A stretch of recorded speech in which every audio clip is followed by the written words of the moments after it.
While Western New England may not have access to the ocean, it more than makes up for it in the many rivers and waterfalls throughout the region.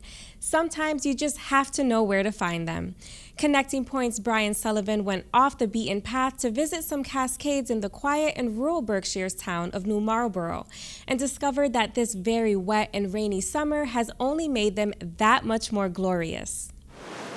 This rushing water may be one of the few silver linings to all of the rain we've had so far this summer, especially for fans of flowing cascades like these here. Normally, the season for heavy waterfalls wraps up in late spring, but now that season has been extended to the mid to late summer months, and I personally couldn't be happier. My quest to locate the finest torrents in New England has brought me to this quiet southern Berkshire town of New Marlborough. The somewhat difficult to find location is known as Umpachini Falls, and according to the unofficial guide that I met on my arrival, the locals here would prefer that this gem maintain its hidden status. I don't really want you to make this into one of the greatest places in the state. When I came here, I'd never heard of it 25 years ago, and it's wonderful as a place of repose. I come here often just to sit next to the falls because it's a peaceful place. It's a place where local artists like Shelley Haven and others do their part to capture the essence of that peacefulness with their chalk etchings. The falls they're looking at are at the tail end of the Umpachini River, which drains off into the Concopat River as seen here from the picnic area of the park. This eventually feeds into the Housatonic. From this relatively small, residents-only parking area, visitors have quick and easy access from the park to either the dirt path along the falls or the rocks.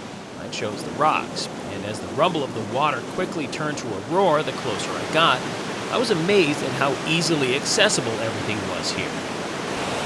Of all of the falls that I've been to in the past couple of years, this place seems to be the most user-friendly because there's so much space to walk along the waterway, and there are so many different pools that they actually recommend people use. So I'll probably have to dive into one of them before I get out of here.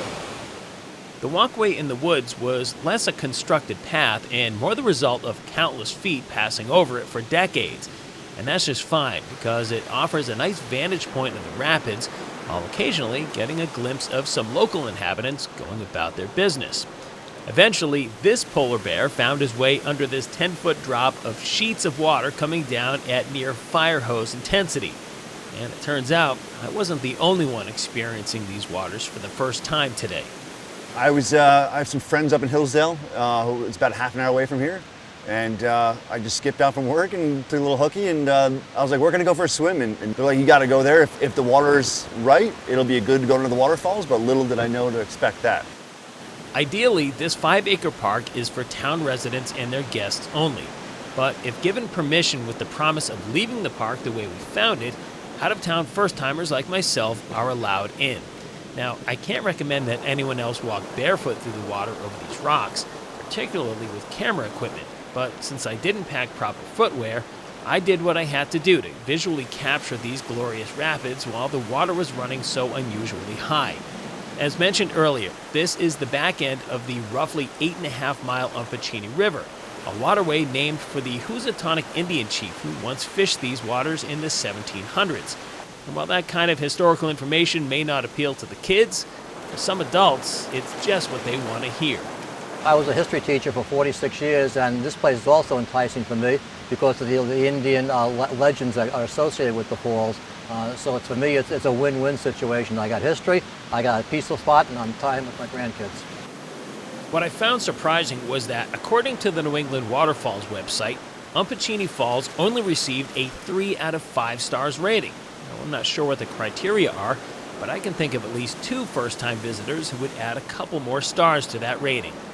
I would recommend this place 1,000 times. It's so much more than I expected. It's so easy to get to. The water is amazingly accessible, and it's a little slippery. It's just a beautiful, quiet spot.